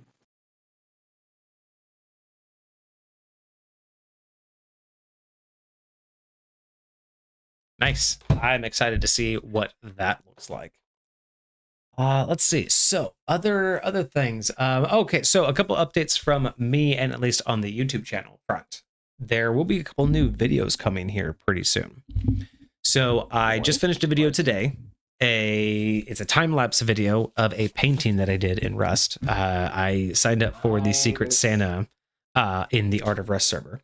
So I did a painting for someone. Luckily they had their own YouTube channel, and they're very open with a lot of their own artwork, so I was able to get a lot of good inspiration. So I'm gonna wait for the Secret Santa to post or to reveal before I post that time lapse. But that video was done today, so that's good. And I have another video coming up, a kind of a mini video series I'm going to do that's Rust based. I'm going to basically start at least once or twice a month, do a video where for the Art of Rust server, I will do like fly arounds of different base builds. But instead of doing full tours, I'll just kind of do an outside flyby and just kind of fly around the map and then just look at different builds and the progression of what people are doing. So yeah, I'm gonna do that one. It's called Sword and Spyglass, because that's gonna be kind of like the in-game lore, because I'm the soulless pirate. So Sword and Spyglass is gonna be the series. But yeah, it's basically gonna be just the Art of Rust tour, or the Art of Rust server, and I'm just gonna be flying around in the mini, usually just some lo-fi, just going to a base, doing a couple little like spin arounds, getting really close to things, and then flying off to something else. So that video is currently in the process of being done. And yeah, other than some work this week I'm going to be doing on the website, that's some new stuff you can expect to see on the YouTube channel. I was literally debating this last night, because some of my favorite content to watch, it's not like it's not review content, but it's like evaluation content, right? And so I have done a lot of like Marvel Rivals stuff myself. And like I'm able to like save a lot of those videos. I just found out like when you go into your replays and save the replays, they only last until the new season comes out. Oh, All the really? replays that are older than that, they're gone now, and I'm so mad about it. I only have. I thought I would save it to like your system or something. That's fascinating. It doesn't. It's just like some cloud somewhere or whatever. Anyways, Weird. so what I was thinking about doing is, because I've been uploading a lot of the replays that I've actually saved to my PlayStation, I upload them to my YouTube channel. And so I was thinking about going back through a lot of them and reviewing my own games that I've played. Because I know that some of my games are good, some of my games are trash, some of my games have good moments, and the rest of it's trash. Some of my games are good and have moments that are trash. So I think that it'll be entertaining to rewatch those, call it out, and kind of see what happens on that front. So Right. I don't know if I'll do it like live or if I'll just do the video and then upload it after the fact. But yeah, I think that'll be interesting. Well, let's hope, well, we can always hope for the best. All right. Let's see. No, Cosmic, you posted quite the wall of information. I have not had a chance to read through it yet. I'll probably do that after stream. Um, but yeah, so but more reviews to come through. That's for sure. More Yo, reviews to come I'm through. in for it. And obviously, I've been doing a lot more game streams because I can actually handle it now, which is So we phenomenal. can game now. We will be doing Plunder soon, so we will be doing the board game for that. And yeah, I think I am going to be doing a lot more Rust content. I think that's kind of where I'm comfortable with because it's kind of what I'm focusing on. I don't do a lot. I mean, I like streaming other games, and I will continue to stream other games. But in terms of like actual focused content for the main channel, I think I'll stick with Rust for now and D&D stuff. But yeah, I did my new. I just submitted my new base tour, my new base 4 tour. So I did a really. It's my first RP build. Something completely different. It's basically because it was obviously holiday themed, so everybody did some sort of like Christmas town, gingerbread village, holiday of lights kind of thing. I might be the only person. Well, okay, so there is one person who did New York City, and they have a whole fireworks show that's going to go off as well. So they did pretty well. Nice. But like 90% of the people who submitted, I guess, have all just been like Christmas stuff. So I am kind of excited because mine is just outside of that. Like it actually is kind of its own thing. But I call it Hobo Holidays. And it's kind of it's kind of just the way that I presented it and the way that I submitted it was that it is, just a humble reminder of, happiness being a perspective. And so this is kind of a walkthrough of a happy time in an otherwise unhappy life. And that's kind of the mentality is happiness is always a perspective. No matter where you're at in life, if you can find a moment to be happy, say in the holidays, then you realize that happiness is still within you regardless of your outside surroundings. So it's kind of just again, very artistic piece. Super valid. Love it. And that's kind of what I'm going for is just it's that humble reminder that happiness is perspective. You know what I mean? You can have a bunch of people around you and still feel alone, but you could also be alone and still feel fulfilled. So that's I don't know. It's a very, I think, abstract idea, but it's definitely unlike anything people have done on the server yet. And so I think that this one, it might be the one that stands out, not because of how amazing it is and how great it looks, but just because it's not really on brand for what everything else is going to be seen on the entire tour. I think it's going to stand out as just the thing that's that different. That's going to be cool. But it's done. I just submitted it earlier today. I just finished it. I had to do a whole bunch of stuff. I had to like string a whole bunch of lights across a bridge. So that took me like an hour. How much longer do you guys have before the reset? Is it monthly or is it like quarterly? It's monthly. So this reset will happen next Thursday. So submissions have to be done on Wednesday, which is why I finished today. The tour is going to happen this Sunday. So I will be streaming it. I will be live for the Rust tour, the entire thing. And just like last month, I'll do a video on it. So I'll do the entire thing, edit it, just edit it down to just the tour, not the whole live stream. And so, yes, I don't know what number I'll be in, but it's done.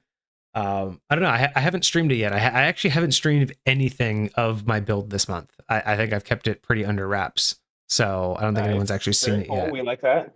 I mean, it's not meant to be a secret. I just haven't really felt the need to stream while I was building it because it's kind of a boring process. You're in the zone, man. Get your zone on. That's what's up. Which of the name submissions pique the interest the most? I think language barrier. I think that's the one that I'm curious about the most. So, are they both feats? Well, it's language barrier, false start, permafrost, punisher, or echoes of the extinct. I don't know. Language barrier. It intrigues me because language isn't used enough, both in context, in gameplay, in RP, and in the campaign. I don't think the concept of language, I feel like the choice of what languages you speak is usually just in case, but I just don't think it's used enough. So the idea of language barrier, messing with it, it sounds kind of like one of those things where it's either going to help you communicate or it's going to prevent you from communicating. And I think both of those are underutilized features. Valid. Yeah. Also, Echoes of the Extinct. I don't see that if it is something you submitted. If it's not something you put in yet, that's totally fine. I just want to make sure I didn't miss anything.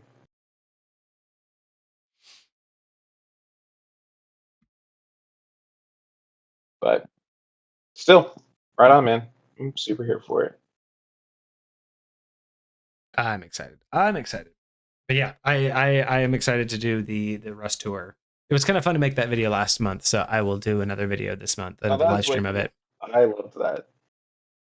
Now that I know I'm going to be doing a video of it, I'll try to be more mindful of where I stand and everything. Because last time I was just kind of there, and I didn't really think about like the fact that I was recording it for a video. So I'll be more, I'll be more active, moving around a little bit more, actually interacting with things a little bit more instead of just being on the sidelines, making the video a little bit more interesting. So that'll be fun. I'll enjoy it. But I don't know. I don't know when I'll do, because last month I did 2 short videos. I did they're both like 5-6 minutes long. One was a silent walkthrough of my build. The other one was a commentary walkthrough of my build. So I just did 2 different ones. And I don't know when I'm going to do that for this one. I don't know if I should do it before or after the monthly tour.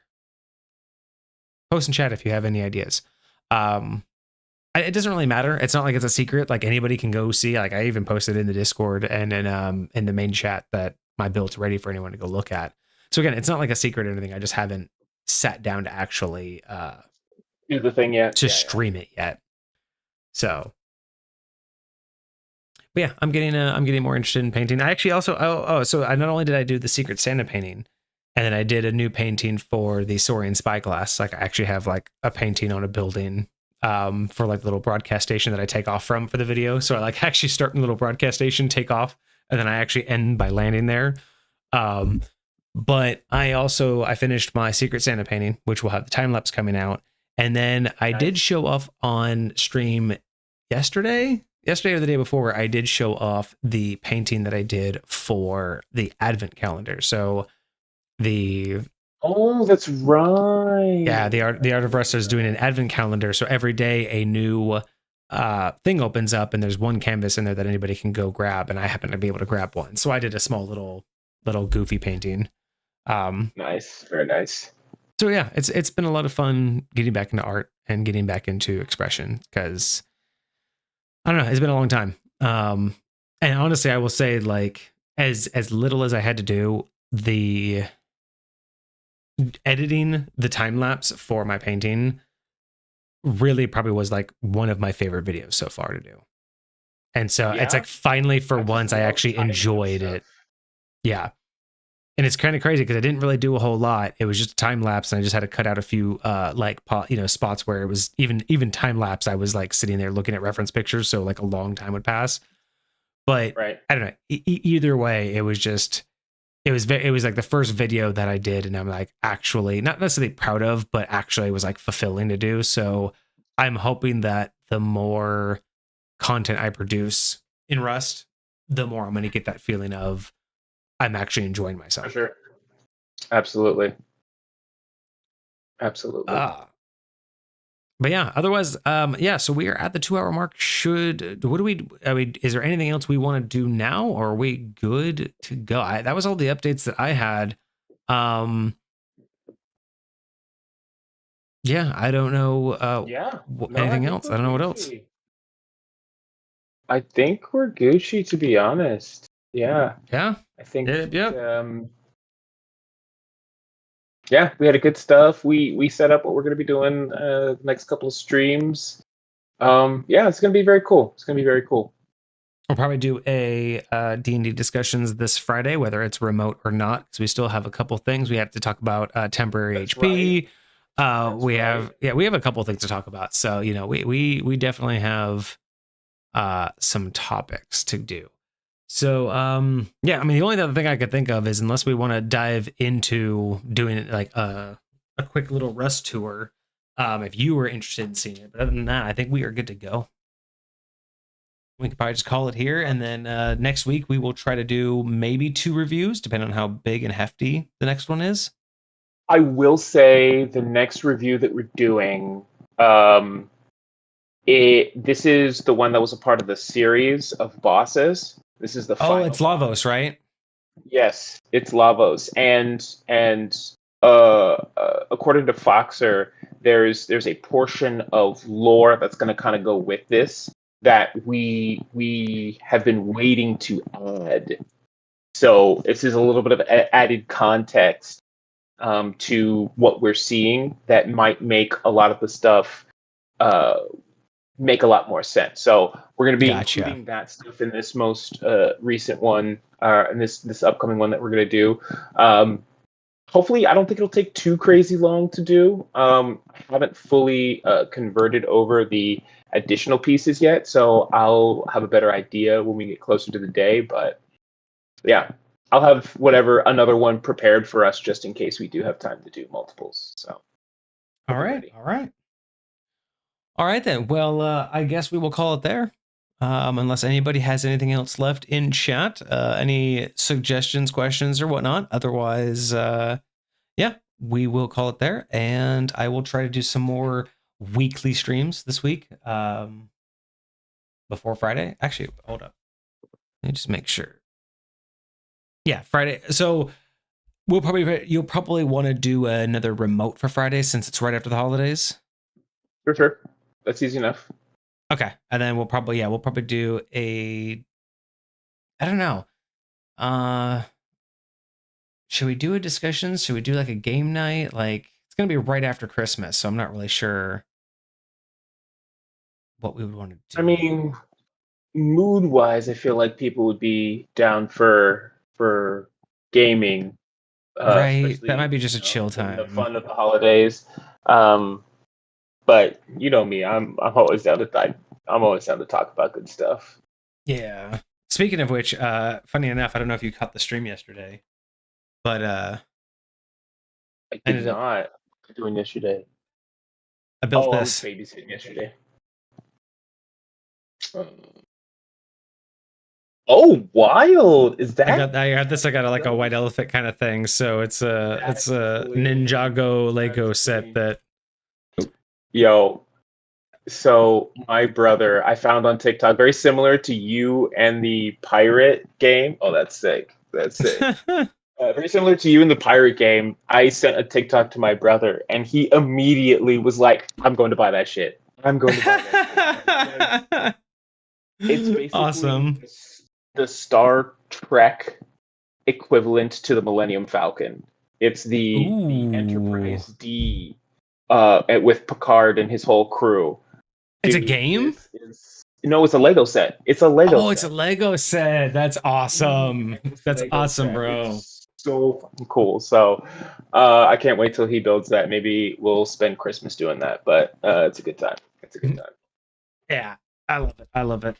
All right. Well, all right then. Well, I guess that's gonna be us.